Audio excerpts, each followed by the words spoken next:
Dice así el capítulo 42 del libro Profetas y Reyes, titulado La verdadera grandeza.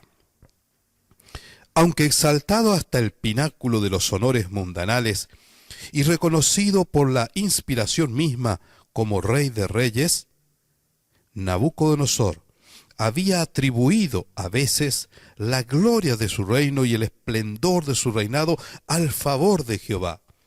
Fue lo que sucedió después del sueño de la gran imagen. Su espíritu sintió la profunda influencia de esa visión y del pensamiento de que el imperio babilónico, por universal que fuera, iba a caer finalmente, y otros reinos ejercerían el dominio, hasta que al fin todas las potencias terrenales cedieran su lugar a un reino establecido por Dios del cielo para nunca ser destruido. Más tarde, Nabucodonosor perdió de vista el noble concepto que tenía del propósito de Dios concerniente a las naciones. Sin embargo, cuando su espíritu orgulloso fue humillado ante la multitud en la llanura de Dura, reconoció una vez más que el reino de Dios es sempiterno y su señorío hasta generación y generación. A pesar de ser idólatra por nacimiento y educación, y de hallarse a la cabeza de un pueblo idólatra, Nabucodonosor tenía un sentido innato de la justicia y de lo recto, y Dios podía usarle como instrumento para castigar a los rebeldes y para cumplir el propósito divino.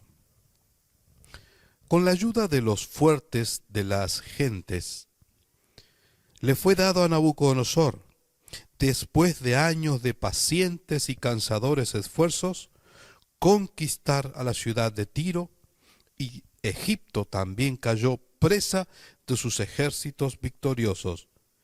Y mientras añadía una nación tras otra al reino babilónico, aumentaba su fama como el mayor gobernante de la época.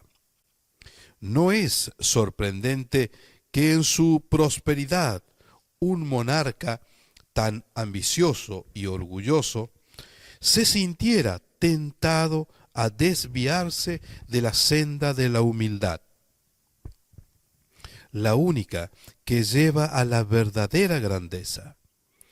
Durante los intervalos entre sus guerras de conquista, pensó mucho en el fortalecimiento y embellecimiento de su capital, hasta que al final la ciudad de Babilonia vino a ser la gloria principal de su reino, la ciudad codiciosa del oro, que era alabada por toda la tierra. Su pasión como constructor y su señalado éxito al hacer de Babilonia una de las maravillas del mundo, halagaron su orgullo al punto de poner en grave peligro sus realizaciones como sabio gobernante a quien Dios pudiera continuar usando como instrumento para la ejecución del propósito divino. En su misericordia, Dios le dio al rey otro sueño para advertirle del riesgo que corría y del lazo que se le tendía para arruinarlo. En una visión de noche, Nabucodonosor vio un árbol gigantesco que crecía en medio de la tierra, cuya copa se elevaba hasta los cielos y cuyas ramas se extendían a los fines de la tierra. Los rebaños de las montañas y de las colinas hallaban refugio allí a su sombra, y las aves del aire construían sus nidos en sus ramas. Su copa era hermosa, y su fruto en abundancia, y para todos había en él mantenimiento, y manteníase de él toda carne. Mientras el rey contemplaba ese grandioso árbol, vio que un vigilante y santo se acercaba al árbol y a gran voz clamaba: «Cortad el árbol y desmochad sus ramas, derribad su copa y derramad su fruto. Váyanse las bestias que están debajo de él y las aves de sus ramas. Mas la cepa de sus raíces dejaréis en tierra, y con atadura de hierro y de metal entre la hierba del campo, y sea mojado con el rocío del cielo, y su parte con las bestias en la hierba de la tierra. Su corazón sea mudado de corazón de hombre, y séale dado corazón de bestia, y pasen sobre él 7 tiempos. La sentencia es por decreto de los vigilantes, y por dicho de los santos la demanda, para que conozcan los vivientes que el Altísimo se enseñorea del reino de los hombres, y que a quien él quiere lo da, y constituye sobre él al más bajo de los hombres. Muy perturbado por el sueño, que era evidentemente una predicción de cosas adversas, el rey lo relató a los magos, astrólogos, caldeos y adivinos. Pero, aunque el sueño era muy explícito, ninguno de los sabios pudo interpretarlo. Una vez más, en esa nación idólatra, debía atestiguarse el hecho de que únicamente los que aman y temen a Dios pueden comprender los misterios del reino de los cielos. En su perplejidad, el rey mandó llamar a su siervo Daniel, hombre estimado por su integridad, constancia y sabiduría sin rival. Cuando Daniel, en respuesta a la convocación real, estuvo en presencia del rey Nabucodonosor, éste le dijo: Belsasar, príncipe de los magos, ya que he entendido que hay en ti espíritu de los dioses santos, y que ningún misterio se te esconde, exprésame las visiones de mi sueño que he visto y su declaración. Después de relatar el sueño, Nabucodonosor dijo: Tú pues, Belsasar, dirás la declaración de él, porque todos los sabios de mi reino nunca pudieron mostrarme su interpretación, mas tú puedes, porque hay en ti espíritu de los dioses santos. Para Daniel, el significado del sueño era claro y le alarmó. Estuvo callando casi 1 hora y sus pensamientos lo espantaban. Viendo la vacilación y la angustia de Daniel, el rey expresó su simpatía hacia su siervo y le dijo: Belsasar, el sueño ni su declaración no te espante. Daniel contestó: Señor mío, el sueño sea para tus enemigos y su declaración para los que mal te quieren. El profeta comprendía que Dios le imponía el deber de revelar a Nabucodonosor el castigo que iba a caer sobre él por causa de su orgullo y arrogancia. Daniel debía interpretar el sueño en un lenguaje que el rey pudiese comprender, y aunque su terrible significado le había hecho vacilar en mudo asombro, sabía que debían declarar la verdad, cualquiera que fuesen las consecuencias.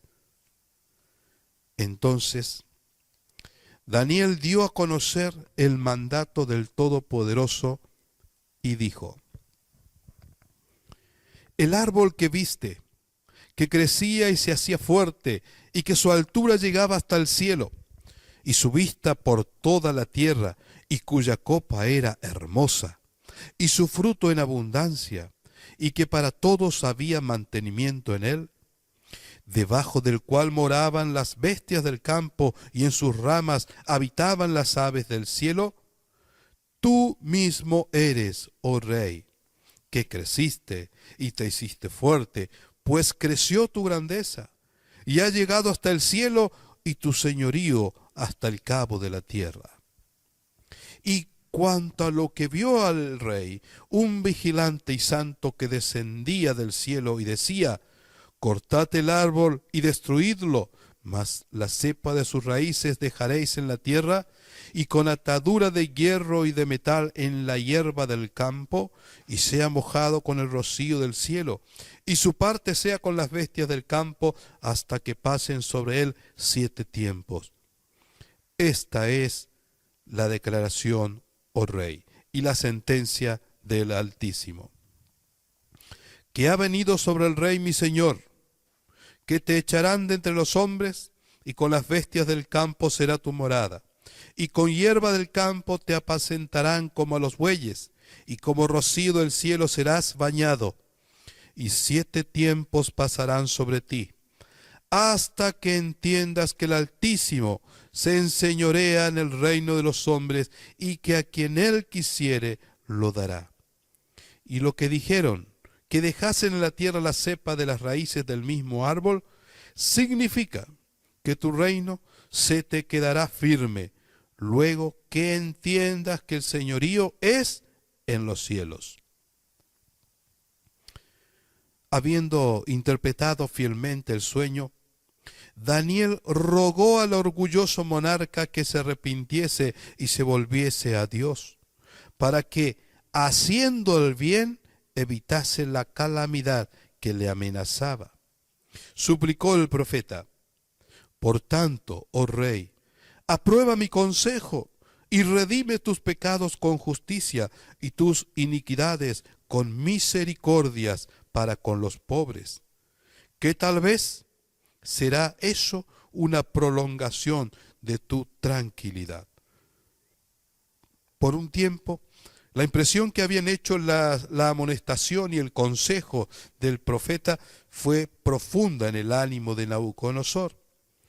Pero el corazón que no ha sido transformado por la gracia de Dios no tarda en perder las impresiones del Espíritu Santo. La complacencia propia y la ambición no habían sido desarraigadas todavía del corazón del rey, y más tarde volvieron a aparecer. A pesar de las instrucciones que le fueron dadas tan misericordiosamente, y a pesar de las advertencias que representaban las cosas que le habían sucedido antes, Nabucodonosor volvió a dejarse dominar por un espíritu de celos contra los reinos que iban a seguir. Su gobierno, que hasta entonces había sido en buena medida justo y misericordioso, se volvió opresivo. Endureciendo su mente, usó los talentos que Dios le había dado para glorificarse a sí mismo y para ensalzarse sobre el Dios que le había dado la vida y el poder. El juicio de Dios se demoró durante meses.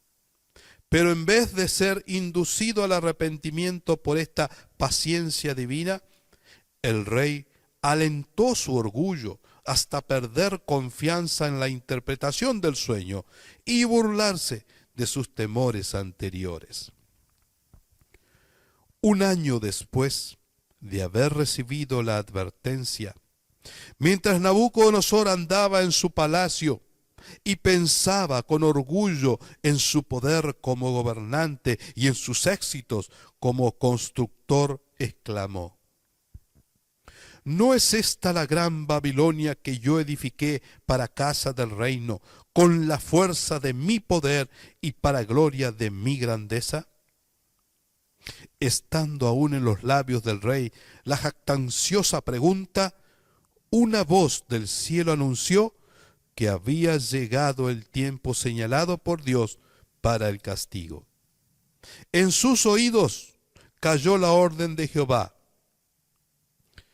a ti dicen, rey Nabucodonosor, el reino es traspasado de ti, y de entre los hombres se te echan, y con las bestias del campo será tu morada, y como a los bueyes te apacentarán, y 7 tiempos pasarán sobre ti, hasta que conozca que el Altísimo se enseñorea en el reino de los hombres, y a quien él quiere lo da.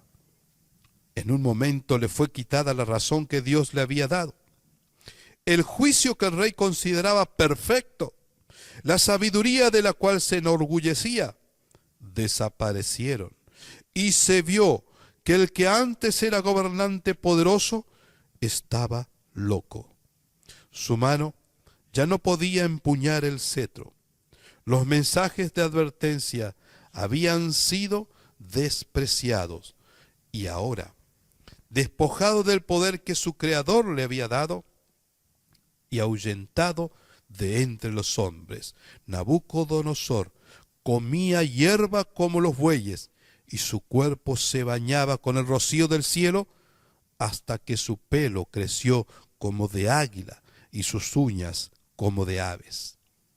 Durante 7 años, Nabucodonosor fue el asombro de todos sus súbditos. Durante 7 años fue humillado delante de todo el mundo. Al cabo de ese tiempo, la razón le fue devuelta, y mirando con humildad hacia el Dios del cielo, reconoció en su castigo la intervención de la mano divina. En una proclamación pública, confesó su culpa y la gran misericordia de Dios al devolverle la razón. Dijo: mas al fin del tiempo yo, Nabucodonosor, alcé mis ojos al cielo, y mi sentido me fue devuelto, y bendije al Altísimo, y alabé y glorifiqué al que vive para siempre, porque su señorío es sempiterno, y su reino por todas las edades. Y todos los moradores de la tierra por nada son contados, y en el ejército del cielo y en los habitantes de la tierra hace según su voluntad. Ni hay quien estorbe su mano y le digan: ¿qué haces? En el mismo tiempo mi sentido me fue devuelto, y la majestad de mi reino, mi dignidad y mi grandeza volvieron a mí, y mis gobernadores y mis grandes me buscaron, y fui restituido a mi reino, y mayor grandeza me fue añadida. El que fuera una vez un orgulloso monarca había llegado a ser humilde hijo de Dios. El gobernante, tiránico e intolerante, era un rey sabio y compasivo. El que había desafiado al Dios del cielo y blasfemado contra él, reconocía ahora el poder del Altísimo y procuraba fervorosamente promover el temor de Jehová y la felicidad de sus súbditos. Bajo la reprensión de aquel que es Rey de Reyes y Señor de Señores, Nabucodonosor había aprendido por fin la lección que necesitan aprender todos los gobernantes, a saber que la verdadera grandeza consiste en ser verdaderamente buenos.